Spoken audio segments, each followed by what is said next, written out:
আগামী 2 জুলাই শুরু হতে যাচ্ছে এইচএসসি পরীক্ষা, তা নিয়ে মুখ খুললেন শিক্ষামন্ত্রী। নীরব বহিষ্কার বলে কোনো শব্দ থাকতে পারে না। প্রত্যেকটা আইনি ডিউ প্রসেস হতে হবে।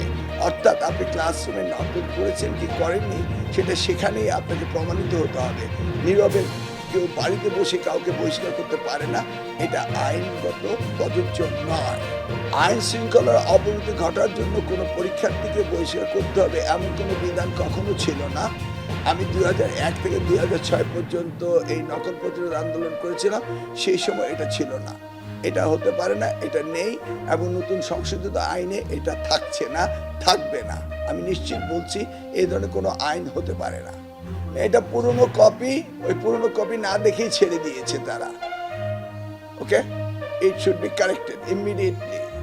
এমন কোনো আইন হতে পারে না যেটা ডিউ প্রসেস না। ধন্যবাদ।